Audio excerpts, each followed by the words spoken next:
Assalamualaikum warahmatullahi wabarakatuh. Puji dan syukur selalu kita panjatkan kehadirat Allah Subhanahu wa Ta'ala. Sholawat dan salam selalu kita limpahkan ke junjungan kita Nabi besar Muhammad Shallallahu Alaihi Wasallam. Jejak-jejak penelusuran kali ini sampai di sebuah tempat area Kampung Kadubesing, Pandeglang, yang berjarak 1 km dari pusat kota Pandeglang. Yang tidak jauh dari tempat ini pun ada sebuah pesantren. Mungkin hanya sekitar 20 meter di sini. Ya, silakan sambil kita lihat pemakaman yang kita tuju.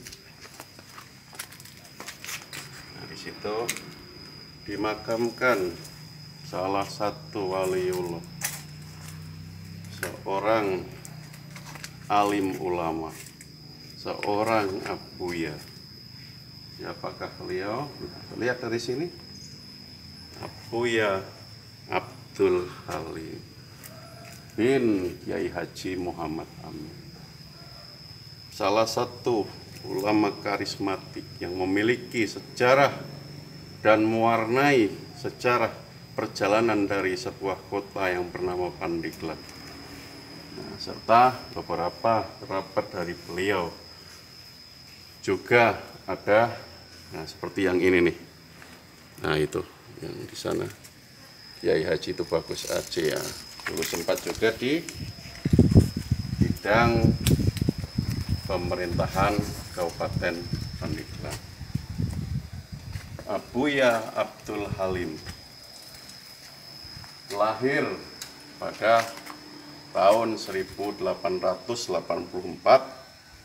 dan wafat beliau di 1959. Sedikit tentang sejarah beliau yang wajib saya sampaikan, maksud dan tujuannya agar generasi yang akan datang, para kaula muda, bukan hanya sekadar yang muda, namun seluruh masyarakat di Kabupaten Pandeglang ini mengenang, menghormati, mengingat jejak-jejak apa yang sudah ditularkan atau sudah diajarkan oleh para leluhur ini, sehingga nantinya ke depan diharapkan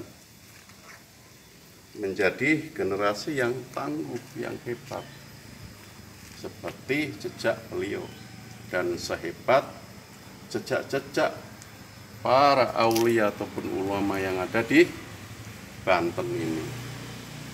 Langsung ya, secara singkat tentang beliau. Pada zaman dulunya, di zaman kolonial, Pandeglang ini sebelum istilah bupati adalah residen. Nah,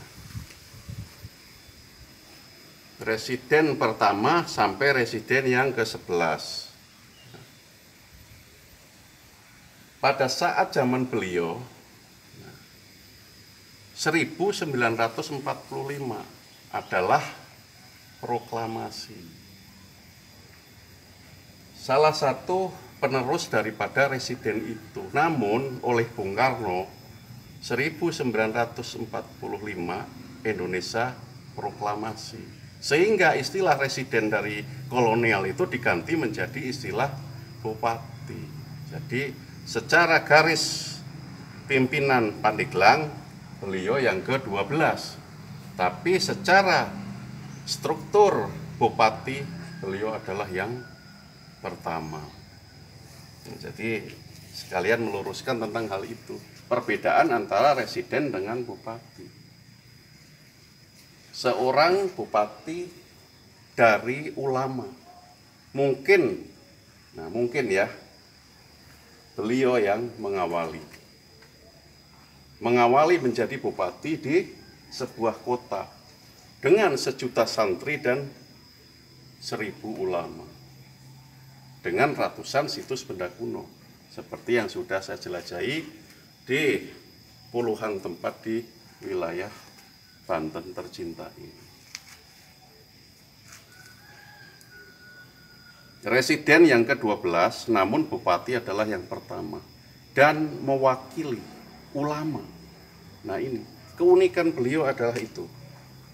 Seorang bupati dari garis Presiden Soekarno yang pertama. Proklamasi 1945. Nah, penunjukan langsung beliau adalah secara langsung oleh Presiden Soekarno di tahun 1945. Beliau memimpin kabupaten tercinta ini selama 2 tahun hingga 1947. Rasa kecintaan beliau kepada Bumi Pertiwi ini menjadikan beliau meninggalkan sebuah jabatan yang mungkin bukan jabatan sembarangan. Jabatan bupati pun ditinggalkan. Demi apa? Demi perjuangan. Perjuangan untuk siapa? Baik, kita terangkan. Indonesia merdeka 1945, namun tidak serta-merta. Setelah merdeka itu, datang lagi tentara Nika. Nika alias Belanda itu membonceng sekutu sehingga terjadi insiden 1948 dengan nama agresi Belanda yang kedua. Nah, salah satu alasan beliau meninggalkan jabatan sebagai bupati adalah terjadinya agresi militer Belanda. Nah, dasarnya apa? Kecintaan kepada republik ini. Kecintaan terhadap Bumi Pertiwi. Nah, itu suri toladan yang wajib ditiru oleh generasi muda sampai kapanpun. Makanya saya katakan unik. Di mana unik itu? Zaman residen menjadi bupati. Yang kedua, meninggalkan jabatannya demi sebuah perjuangan melawan agresi militer Belanda. Keunikan yang kedua. Yang ketiga, beliau ulama besar dari salah satu ulama juga. Nah, di sini, silakan. Merah kita lihat. Nah, Kiai Haji Tubagus M. Amin. Tubagus ya, berarti gelar dari Kesultanan Banten. Abu Ya Tubagus Abdul Halim, pendiri Pondok Pesantren Al Halim, yang tadi saya katakan 20 meter berjarak dari tempat ini. Serta silakan disorot ya, area pemakaman keluarga ini berseberangan dengan area pemakaman umum yang ada di sini, serta lokasinya. Nah, bagi pemirsa yang pengen berziarah ke sini, dari arah Pandeglang menuju ke Kabupaten Lebak nanti akan ada di sebelah kanan sebuah pelang ya, sebuah tugu masuk dari Kampung Tinjolaya menuju ke Kampung Kadu Pesing. Nanti ada gerbang di depan itu. Menuju ke sini, tidak jauh dari gerbang terdapat sebuah bukit. Nah, ada warung juga di depan yang tidak jauh dari sini. Nanti para pemirsa yang hendak berziarah ke sini langsung.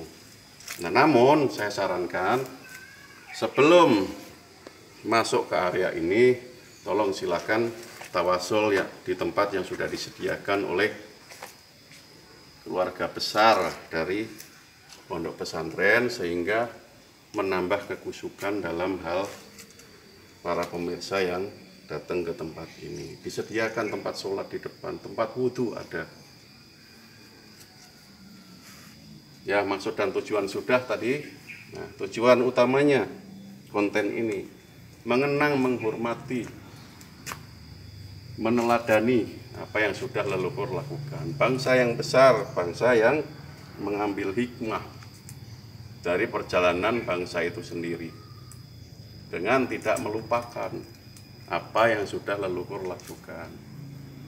Menambah ketakwaan kita kepada Gusti Allah, yang mana sehebat apapun, sesakti apapun, setampan apapun, akan bernasib sama. Hanya proses, hanya waktu yang membedakan. Nanti juga akan bernasib seperti ini. Nah, sebagai pengingat buat diri saya juga. Mudah-mudahan kegiatan ini bisa menambah wawasan, memberikan keuntungan atau keberkahan bagi yang berada di sekitar tempat ini, sehingga mempunyai dampak yang baik bagi masyarakat yang bermukim tidak jauh dari tempat ini. Semua kesalahan ucap dan lain sebagainya mungkin ada pada diri saya, kebenaran hanya milik Allah Subhanahu wa Ta'ala. Ya, nanti sambil ini ya, sebelum saya akhiri, mungkin ada sedikit tambahan juga yang berkaitan dengan tempat ini. Tidak akan kita menerangkan tentang beberapa hal gaib yang ada di sini, namun yang kita cari adalah hanya sejarahnya saja. Tidak punya maksud apa-apa, hanya sekedar kita menceritakan. Nah, tadi sudah ya, seorang bupati Pandeglang, seorang ulama besar, pesantren tidak jauh dari sini. Langsung kita nanti kembali ke sana, kamerawan ya. Oke, kita akhiri dulu. Nah, dari Kadu Besing, Pandeglang, Lawan Dewangga, wassalamualaikum warahmatullahi wabarakatuh.